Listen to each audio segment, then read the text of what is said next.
Today is Thursday, November 18th. What to know about a big White House auction that President Biden doesn't actually want to do. We'll explain. How a U.S. lawmaker became one of only 24 in history to face a certain strict punishment in Congress. And why the history behind one of the most notorious killings of the civil rights era is being rewritten more than 5 decades later. Plus, an iconic sports stadium is getting a major name change. TikTok may owe you money if you take action in the coming months. And when you can see the longest lunar eclipse in more than 600 years. Welcome to The Newsworthy. All the day's news in around 10 minutes. Fast, fair, fun, and on the go. I'm Erica Mandy. Thanks so much for being here. You ready? Let's do this.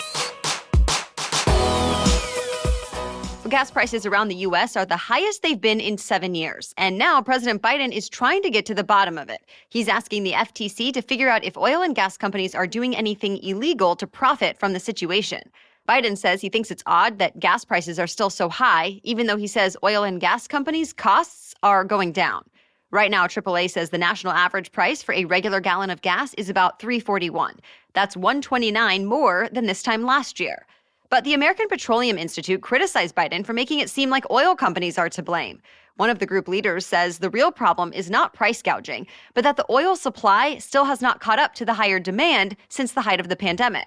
And other analysts say even if the FTC does launch an investigation, it probably would not bring down gas prices anytime soon. But it could at least clarify how companies set their prices. Stay tuned.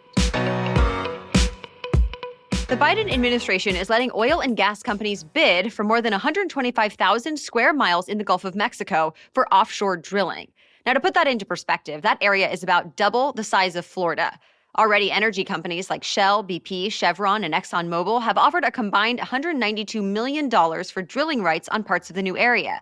But a lot of the environmental groups are upset and confused since this comes less than a week after the COP26 climate conference, where President Biden promised to slash greenhouse gas emissions in half by 2030. And this sale has the potential to emit more than 515 million metric tons of greenhouse gases into the atmosphere. That's about what 130 coal-fired plants or 112 million cars produce in a year. And the drilling will likely continue beyond 2030. So where does President Biden really stand on this issue? Well, the White House did try to put a stop to new oil and gas drilling earlier this year, but 13 states sued over it. They say the federal government is required to sell these leases. And if Biden did not hold this auction, American jobs and local government funding would be lost. A judge sided with those states. The Biden administration appealed, but that appeal was still pending when the auction happened this week. Now officials have 90 days to award or reject bids from the oil companies. It's considered an extremely rare move and the harshest punishment for a member of Congress. Republican Congressman Paul Gosar was censured. It's because he tweeted an animated video his staff edited to make it look like he was killing Democratic Congresswoman Alexandria Ocasio-Cortez and attacking President Biden. This basically means Gosar will lose some of his influence in the government, especially since the House vote also removes him from the Oversight and Reform and Natural Resources committees. In these types of committees, lawmakers typically have a big say in crafting legislation and deciding which bills actually make it through to the rest of Congress for the chance to become law. But all Democrats and 2 Republicans decided Gosar needed to be punished, so they voted for the censure.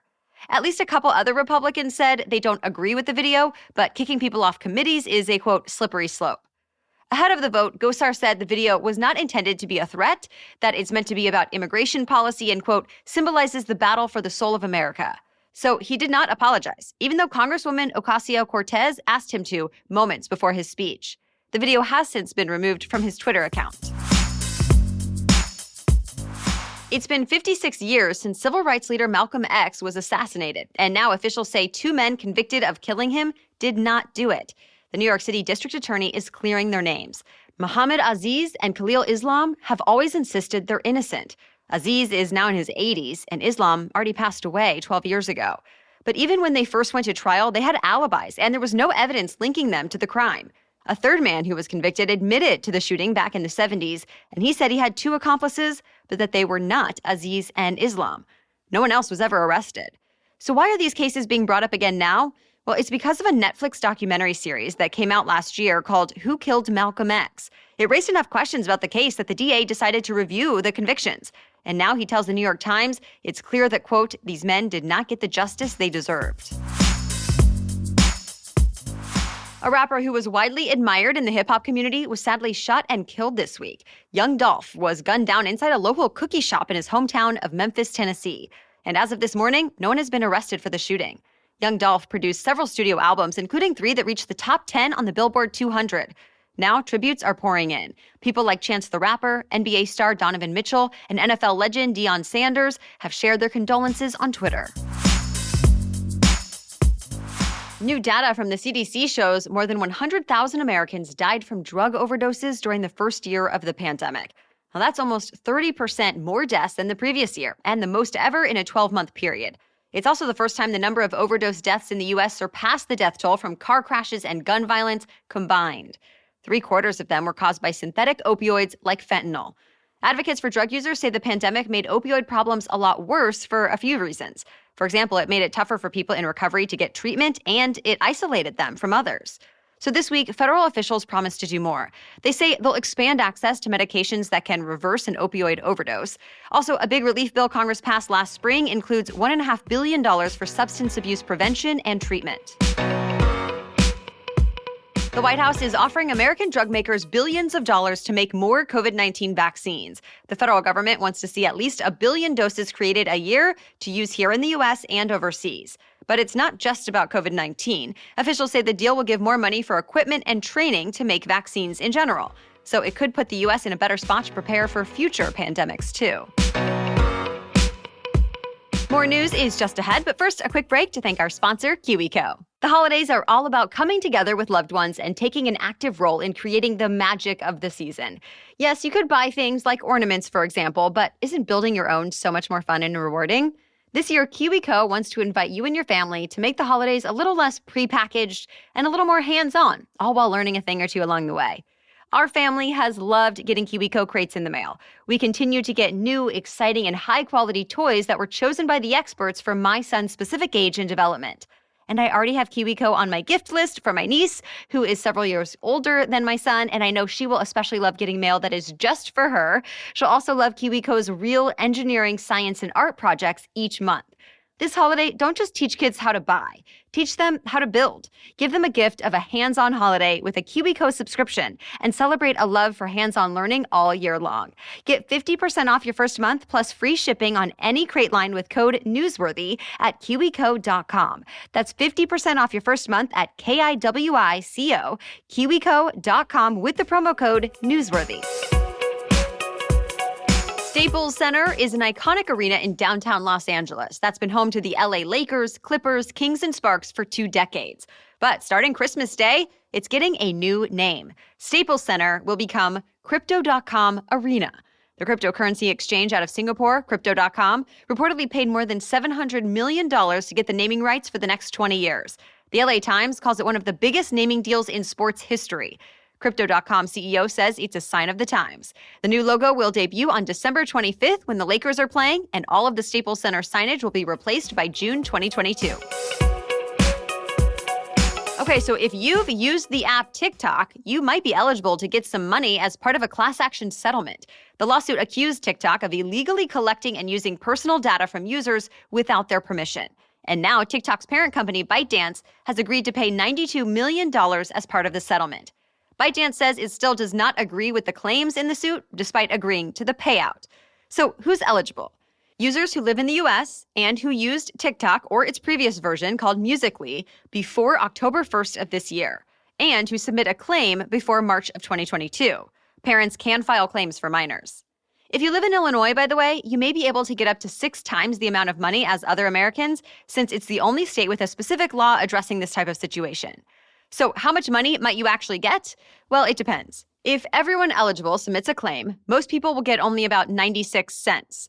But say only 1.5% of eligible users submit claims. Well, then it would be more like $60 for most Americans, and close to $400 for Illinois residents. We put a link in our episode notes to the website where you can learn more and submit a claim. It seems a lot of people really struggle to come up with clever passwords. The password manager Nordpass released its list of the 200 most common passwords of the year. It partnered with cybersecurity researchers to look at data across 50 countries. And in the US, 9 of the 10 most common passwords are just a variation of the numbers 1 through 10, or simply the word password. The only exception is the word spelled Qwerty. And if you don't know what that means, just look at your keyboard. It's just the first 6 letters in the top row in order. Well, Nordpass says most of these passwords can be cracked in less than a second. So the company's advice is simple. Try to find a password that's at least a little more complicated. And as always, keep an eye on your accounts for suspicious activity. It'll be the longest partial lunar eclipse in nearly 600 years, lasting about 3.5 hours. And depending on the weather, the entire country will be able to get a glimpse. A lunar eclipse happens when the sun, earth, and a full moon are all lined up nearly perfectly in space. And you don't need any special glasses to see it like you would during a solar eclipse. That said, you might have to get out of bed. On the East Coast, the partial eclipse starts at 2 a.m. tomorrow. On the West Coast, it begins just after 11 o'clock tonight. That's it for the main news today, so now it's time for Thing to Know Thursday. But first, a quick break for our sponsor. I'm a first-time parent, and at times, it can be challenging. In fact, any big transition period in our lives can feel really stressful. But the reality is, we don't have to go through those more intense seasons of life alone. BetterHelp pairs you with a licensed professional counselor who you can message anytime, 24/7, and get timely and thoughtful responses. Plus, you can schedule video or phone sessions as well.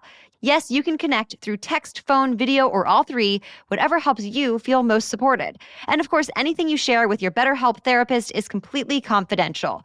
One BetterHelp user wrote that her therapist never made her feel judged and, quote, gave me perspective in an empathetic way that really helped me both process what I went through and gave me the validation I needed to move forward.